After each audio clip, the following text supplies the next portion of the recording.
নমস্কার বন্ধুরা, আমাদের চ্যানেলে আপনাদের স্বাগতম। আজকে আমি তৈরি করছি ধোসা। এই ধোসা তৈরি করার জন্য আমি এই 250 কৌটা সমান সমান 2 কৌটা আতপ চাল নিয়েছি আর 100 গ্রাম মতো বিউলির ডাল নিয়েছি। আমি এটা অনেকক্ষণ ভিজাতে হয় বলে আমি গতকাল রাতে এই চাল আর ডাল দিয়ে একসঙ্গে এই যে ভিজিয়ে রেখেছিলাম। চাল আর ডাল একসঙ্গেই ভিজাতে হয় এর জন্যে। এবার এটাকে আমি মিক্সিতে পেস্ট করে নেব বা বেটে নেব। আপনাদের যদি মিক্সি না থাকে আপনারা শিলনোড়াও এটা বেটে তৈরি করতে পারেন। আমি কিভাবে মিক্সিতে বেটে কেমন ঘন করব সেটা আপনারা দেখেন।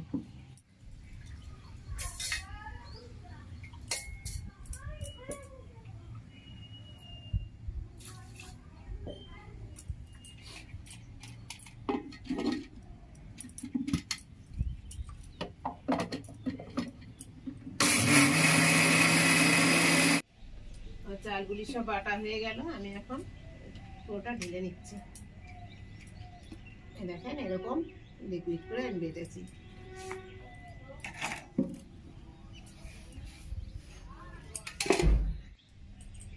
এই যে গুলাটা তৈরি করেছি এর মধ্যে আমি 1 চামচ লবণ দিয়ে দিচ্ছি। যদি কম থাকে পরে আরেকটু দেব।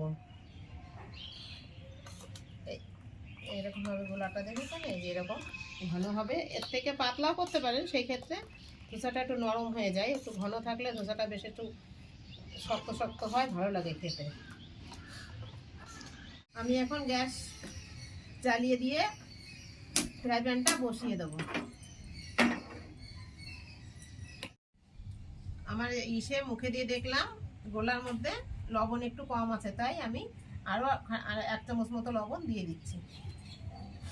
আপনাদের যতটুকু দরকার সেইভাবে লবণ দিয়ে নেবেন। লবণের পরিমাণ তো আর বলা যায় না ঠিক করে।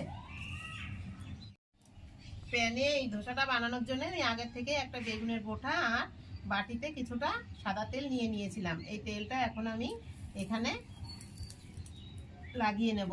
আর আপনাদের কাছে যদি বিরাস থাকে বিরাস দিয়েও করতে পারেন, আমার বিরাস নেই, তার জন্য আমি সবসময় বেগুনের বোঁটাটাই কেটে নিয়ে ফ্রাই প্যানে তেল লাগাই।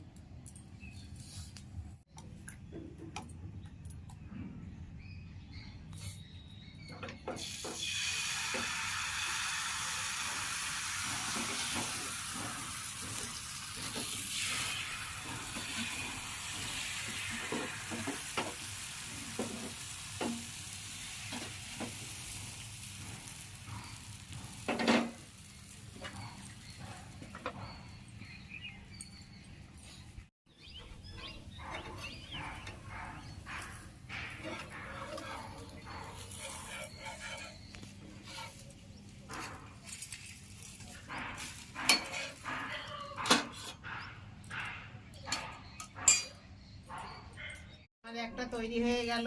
আর এই প্রতিটা তৈরি করার আগেই একবার করে তেল এইভাবে তাওয়ার মধ্যে লাগিয়ে নিতে হবে। আপনাদের এই তাওয়া না থাকলেও আপনারা কালো কড়াইতেও কাঠের উনানেও এটা তৈরি করতে পারেন। দেওয়ার সময় গ্যাসটা কম করে নেবেন। আর দেওয়া হয়ে গেলে ঢাকা দিয়ে রাখবেন।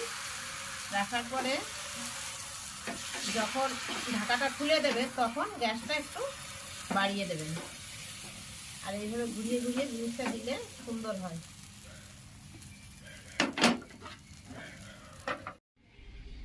আমার ধোসাটা রেডি।